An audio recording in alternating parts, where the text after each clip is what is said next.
According to ESPN Analytics, the Chiefs have a 48% chance of winning the AFC West for a 10th straight season. Their division title streak, currently the second longest in the NFL's history, only behind the Patriots, who won 11 straight from 2009 to 2019. They're followed by the Chargers at 26% and then the Broncos at 20%. Now, Denver wideout Marvin Mims Jr. is optimistic about the Broncos continuing their rise.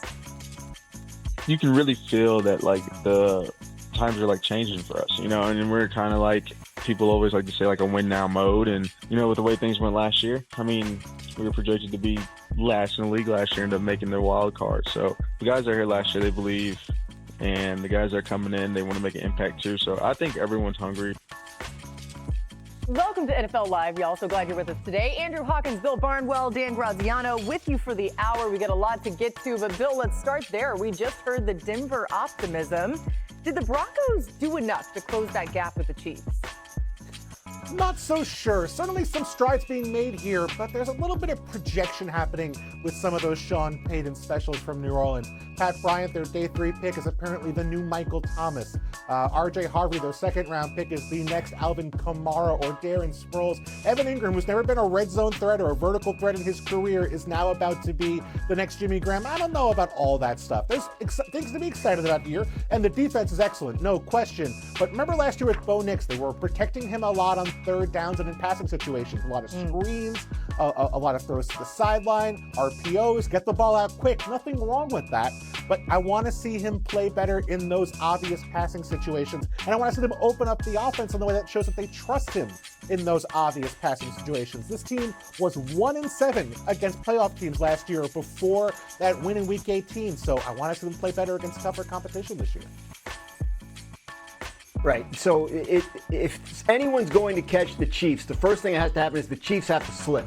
They won 15 games last year, and they weren't even trying to win their last one. So if that happens, then I think Denver is poised to take advantage. Head-to-head in the competitive game at Arrowhead, they were in position to win it before a blocked field goal. So Denver has the confidence that they can go and beat the Chiefs.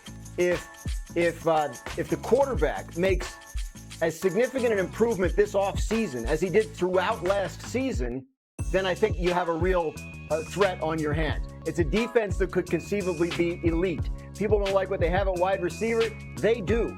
And you talk about Sean Payton, this is second act stuff. This is legacy stuff for him. If he can turn this young quarterback into a star, that makes him even more legendary a coach than he already is. This is a team that is poised to potentially do big things as long as the quarterback makes a second-year jump. I think for me, is everything you guys said is spot on. But there's still a lot of questions. Even when you look at the Chiefs and everyone's having conversations about is Patrick Mahomes past his prime, like we've seen him better.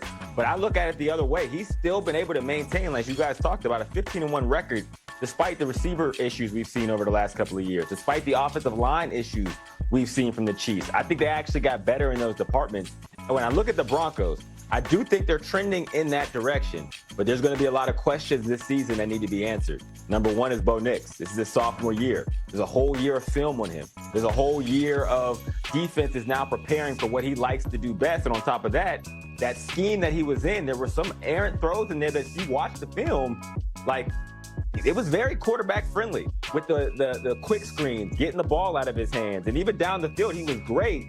But there was a little bit of risk associated with that. When you look at the receiver core, Marvin Mims talks about it, I do think they can develop a receiving core by committee, and it feels more about the Marcus Colston, Devery Henderson, Lance Moore era of the Saints, but that still remains to be seen. They have to probably develop a little bit more in their game before they're ready to take on the Kings.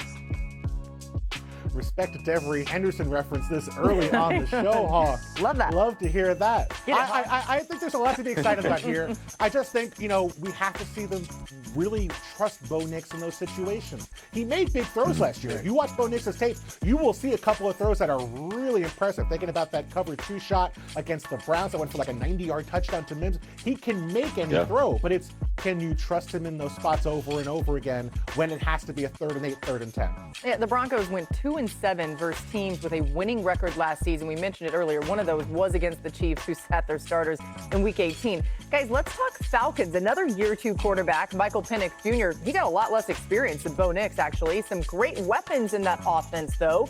And this is interesting. In a recent conversation with Mike Vick, the former Falcons quarterback, asked Penix what a successful season would be in Atlanta. What's a successful season for the Atlanta Falcons and Michael Penix? In postseason. Okay. Gotta get in the postseason. Seeing like the Dirty Bird nest and like all the little highlights of the fans, it was like, man, like they get rocking whenever we win it. So like, I definitely want to get back to that. You know, winning football games so we can have the city turn. Oh, man, it's pretty cool, actually, to see Mike Vick do the interviewing. Michael Penix Jr. wasn't afraid to chuck the ball downfield in his 3 starts last season. We saw that in college a lot as well. In those games, he averaged over 10 air yards per attempt, and that's the most in the NFL. He had the 8th most passing yards, too. However, with his tendency to throw the deep ball, his completion percentage suffered, certainly ranking 29th in the NFL in that category.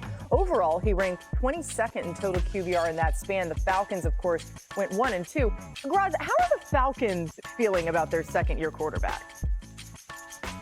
They feel confident. This is, much like Bo Nix, Michael Penix enters the NFL with as much college football quarterbacking experience as anyone ever has, based on how long he was there. He's been through the ups and the downs of seasons. He's recovered from injuries. These guys that played 6 years in college have a level of experience that I think breeds confidence. And when you look at what the Falcons have done in the drafts prior to their selection of Penix, they were drafting high-level skill position players in the top 10, Drake London, Kyle Pitts, Bijan Robinson.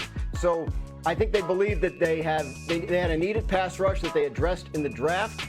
They beat Tampa Bay twice last year. That's the team that's won the division 4 years in a row. They believe that Michael Penix, if he's as ready as they thought he was when they drafted him, will slide right in there and they'll be a competitive team right away.